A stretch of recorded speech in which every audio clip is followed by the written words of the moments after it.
s'appelle La famille et la solidarité, et qui aujourd'hui est un partenariat qui vient renforcer et consolider les acquis que nous avons obtenus dans ce domaine. Collaborer avec ces institutions de recherche, je pense que la raison elle est évidente. Ils ont eu le courage, mais aussi pris l'option de connecter la recherche des politiques publiques. Et naturellement, pour pouvoir faire cette connexion, il faut passer par les décideurs. Ici, Madame la ministre de la Famille et des Solidarités, qui attache beaucoup d'importance aux résultats de ces études, de leurs études surtout IPAR, parce qu'en réalité, ces études viennent nous montrer certaines lacunes dans les politiques publiques en faveur des femmes, du genre, mais les politiques publiques qui promeuvent l'inclusion aussi. Vous savez que c'est un secteur qui est en charge du développement social, mais aussi qui nous montre les progrès parfois là où nos actions sont efficaces. Donc venir répondre à leur invitation pour partager leurs propositions, ça nous donne vraiment de la rassurance, mais aussi ça nous permet de savoir que nous sommes dans une direction éclairée. Et c'est ce qui justifie aujourd'hui notre venue à cette activité consacrée au lancement du programme dédié aux femmes dans la transformation de l'écosystème des données. Le CRDI, mais aussi les fondations Hewlett et Bosch. Ces partenariats ne pouvaient vraiment se développer sans qu'on s'appuie aussi sur les ministères de tutelle. Quand je dis les ministères de tutelle, quand on parle aujourd'hui des questions de femmes et de famille, on ne peut pas ne pas travailler avec le ministère en charge de la femme et de la famille au Sénégal. C'est pourquoi nous avons vraiment apprécié la présence de la directrice de l'équité et du genre qui a accepté de venir présider la rencontre.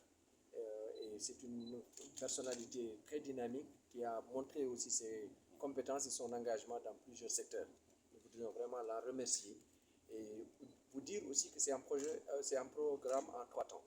Le premier temps, c'est ce qu'on appelle la phase d'amorçage, c'est 2 ans, c'est ce test que nous sommes en train de faire.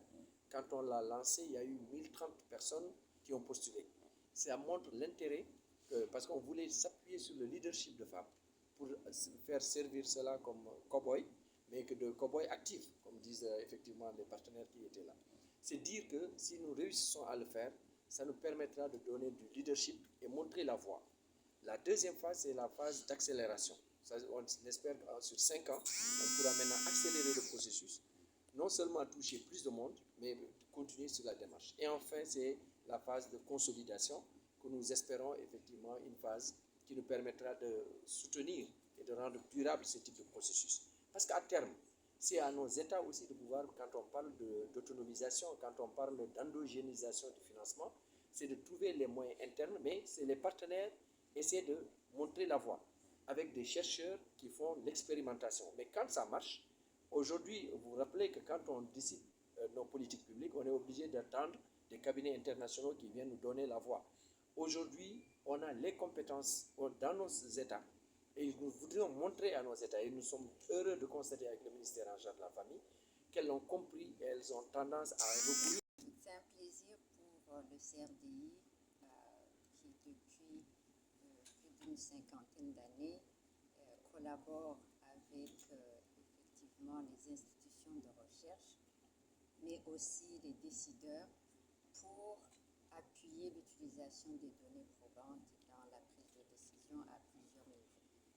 Et donc, ce partenariat est très important pour le CRDI et entre autres, dans ce cadre-ci qui nous concerne avec le lancement du programme de bourse des femmes pour une participation de plus de femmes pour répondre à ce déséquilibre qu'on remarque grandement, qu'il y ait tous les efforts de tout le monde pour y contribuer.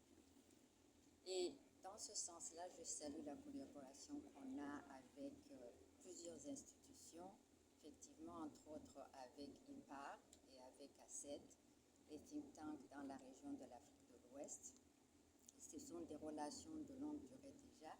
Et je veux aussi souligner la collaboration qu'on a avec les gouvernements dans la région, en particulier le gouvernement du Sénégal. Le texte actuelle où on remarque malheureusement beaucoup de problèmes de mésinformation ou désinformation, et surtout où les ressources sont de plus en plus rares, il est très important, très crucial de s'assurer que les décisions qui sont prises sont basées sur des données probantes. Et dans ce contexte-là, comme je le disais, c'est l'effort de tout le monde.